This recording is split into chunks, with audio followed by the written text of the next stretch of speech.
They are famous, admired, desired, and even treated as perfect. But behind the cameras, they hide dark pasts, unforgivable decisions, and scandals that many fans pretend to forget. In this video, you will discover the truth that the industry tried to hide, the 5 Korean actors who shocked the country with their acts, and why, even so, some still continue on screens as if nothing had happened. He was Korea's darling. Award-winning actor, respected by critics, loved by brands, and worshipped by fans who saw him as a symbol of authenticity amid the plastic industry of K-dramas. Yoo Ah-in wasn't just talented, he was different. The type of artist who seemed above scandals, above standards, above the backstage dirt. But the mask fell, and when it fell, it was all at once. In February 2023, Yoo Ah-in's name exploded in the headlines. Not for a new drama or movie, but for something much more serious: illegal drug use. A toxicological exam revealed that he had tested positive for propofol, a highly controlled substance, normally used as anesthetic. But that was just the beginning. As investigations progressed, the hole got even deeper. Later tests showed traces of marijuana, cocaine, ketamine, and other sedatives in the actor's blood, substances used at different times, indicating recurrent use, not accidental. He had been secretly monitored by authorities for months, precisely on suspicion of propofol abuse, and when everything came to light, there was no more hiding. Yoo Ah-in denied at first, said it was all a misunderstanding, that he had made medical and controlled use. But the records spoke for themselves. More than 100 suspicious prescriptions, dozens of visits to specific clinics, doctors who were being investigated for facilitating illegal access to drugs. It was clear that this wasn't an exception.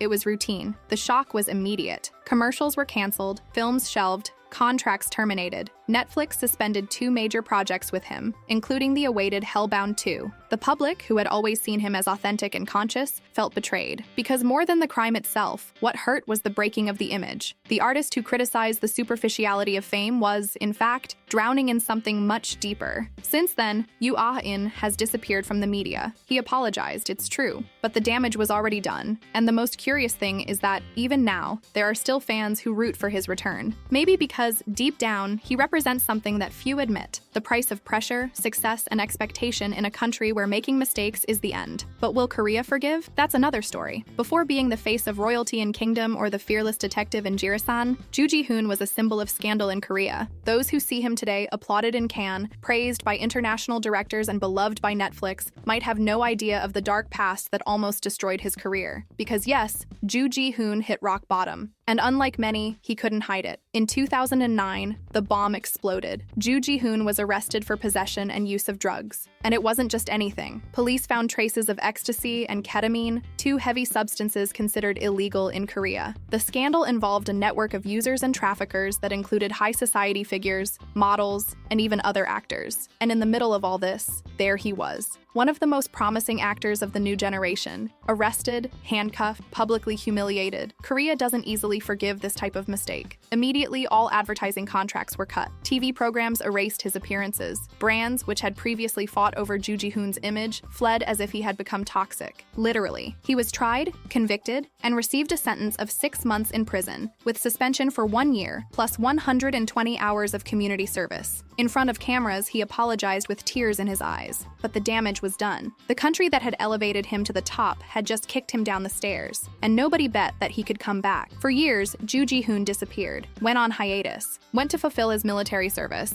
away from the media, trying to erase the trail of scandal. Many believed his career had ended right there, another talent wasted by temptation. But he did what few managed. He came back. Slowly, discreetly, choosing roles well. First in cinema, with dense, complex, non-commercial performances. Then in impactful series. Along with The Gods rekindled his name. Kingdom consecrated him for good. But behind current success, the past didn't disappear. Even today, there are those who turn up their nose when they hear his name. But maybe precisely because of this, he became a more mature, more intense, more human actor. Because Joo Ji-hoon knew hell, and decided to come back from there on his own. In the 2010s, Kim Hyun-jung was the dream of many fans. Leader of the group SS501, protagonist of Boys Over Flowers, romantic heartthrob with shy smile and good boy image. He had everything: fame, beauty, millionaire contracts, and a fanatic fan base. But behind the K-drama prince image, there was a dark, aggressive side, and profoundly disappointing. In 2014, the mask began to fall. His ex-girlfriend filed a lawsuit accusing Kim Hyun-jung of physical aggression, with bruises recorded in medical reports and photos presented to the press. She alleged that he had assaulted her several times throughout the relationship, including with punches and kicks. His first response? He denied. But with increasing pressure, he ended up admitting part of the accusations, said there was exaggeration, that it was a push, that it wasn't all that, tried to justify himself, tried to soften it, but the public didn't swallow it. Korea is a country where domestic violence is still a sensitive topic. And when it comes to a national idol, the impact is even greater. And then came the second bomb. The ex alleged she was pregnant by him and subsequently accused Kim Hyun-jung of pressuring her to abort. The case dragged on for years, amid lawsuits, counter-lawsuits, and allegations that she was also lying in some parts of the account. The truth got tangled in the courts, but the damage was already irreversible. The good boy image fell apart, brands abandoned him, TV programs refused his presence, fan groups split between those who wanted justice and those who blindly defended him. It was one of the biggest reputation collapses that South Korea had ever witnessed in entertainment. Years later, Kim Hyun-jung tried to return, released songs, gave interviews, cried publicly. In 2022, he married a woman outside the industry, tried to show he had changed. But for many people, that's not enough, because what marks is not just what he did, but the brutal contrast between who he seemed to be and who he really was. Kim Hyun-jung's scandal didn't just destroy a career, it broke the fantasy of millions of fans who, for a long time, blindly believed in his characters. Lee Seo-won was one of the great promises of the new generation of Korean actors. Young, handsome, charismatic, with roles in popular K-dramas like Uncontrollably Fond and Hospital Ship, he seemed destined to become Korea's new darling. Producers bet high on him, and fans began to follow his career closely. But all this crumbled in a matter of days, and in the most brutal way possible. In May 2018, came the accusation. Lee Seo-won was accused of sexually harassing a fellow actress, and after her refusal, threatening her with a knife. The news fell like a bomb in Korean media, and the most shocking thing? The day after the accusation, he appeared smiling at a press conference to promote the K-drama About Time, as if nothing had happened. The production team only discovered the scandal through the press, live. The reaction was immediate. He was removed from the cast, had his role refilmed with another actor, and practically overnight, went from promising to persona non grata in the industry. But the case didn't stay just in the headlines. He was tried, faced tribunal, and all evidence was against him. Witnesses, recordings, the victim's testimony. There was no way to deny it. During the process, he tried to justify his behavior, saying he was drunk at the time and didn't remember everything clearly. But this only made his situation worse. Public opinion understood it as a cowardly excuse. And the tone used in the trials, according to media reports, was of total coldness, as if he didn't recognize the gravity of what he had done. Lee Seo-won was sentenced to 1 year in prison with 2 years suspension, plus mandatory anger management and sexual abuse therapy. It was the end. Unlike other cases where celebrities gradually return, he simply disappeared. No brand wants to be associated with his name, no broadcaster accepts his image, no production even considers mentioning him. Lee Seo-won's case wasn't just another scandal. It was a complete break of trust with the public, because it wasn't about error nor personal controversy. It was crime. It was threat. It was real fear imposed on a work colleague. And Korea, so strict with public figures, doesn't forgive this type of stain. The boy who promised to be the next star became a symbol of how an entire career can be destroyed, not by bad luck, but by unacceptable choices. If there's a case that shows how even the most established actors have dark sides, it's Lee Byung-hun's. Owner of a solid career in Korea and Hollywood, with roles in G.I. Joe, Masquerade, and Mr. Sunshine, he was always seen as a reference of talent and sophistication. But behind the cameras, his reputation suffered one of the decade's biggest shocks, and left marks until today. In 2014, Lee Byung-hun found himself at the center of a sexual scandal that took over the country. He reported 2 women, model Lee Ji-yeon and singer Da-hee from the group Glam, for attempted blackmail. According to him, they were demanding 5 billion won to not release an intimate video where he said sexually explicit phrases during a private encounter. The video in fact existed, and it was embarrassing, very much so. But the real problem wasn't just the video, it was the context. Lee was married at the time to actress Lee Min-jung, and everything indicated that the encounter with the 2 women had been outside marriage. The media didn't forgive. The image of mature, ethical, and successful heartthrob crumbled almost overnight. He was involved with younger women, making inappropriate comments in situations that completely contradicted the man he sold to the public. Korea reacted with shock. The blackmailers, yes, were arrested, served time. But the question that remained in the air was, why was he there in that context in the first place? the public didn't swallow the narrative of total victim. After all, this wasn't the first controversy. Years before, he had already been accused by another woman of sexual harassment. The case didn't advance legally, but generated a cloud of distrust that never completely dissipated. Even so, Lee Byung-hun achieved something rare. He came back with full force, released award-winning films, starred in successful K-dramas, and even participated in the Oscar ceremony. The industry embraced him again, but the audience, not totally. Until today, part of the public sees him as a symbol of hypocrisy, of how fame and money shield certain people from full accountability. He continues on top, yes, but the question that always returns is, if he were a newbie with less power, would he have escaped? Lee Byung-hun's scandal wasn't just a slip. It was a naked and raw portrait of the imbalance between reputation and character. Not every heartthrob has a clean past. And now that you've seen the side that fans avoid facing, the question remains, how far would you forgive an idol? Comment there which of these cases you already knew, and which left you in shock. Don't forget to like the video, subscribe to the channel, and activate notifications, because here we show what nobody else has the courage to expose. See you in the next one.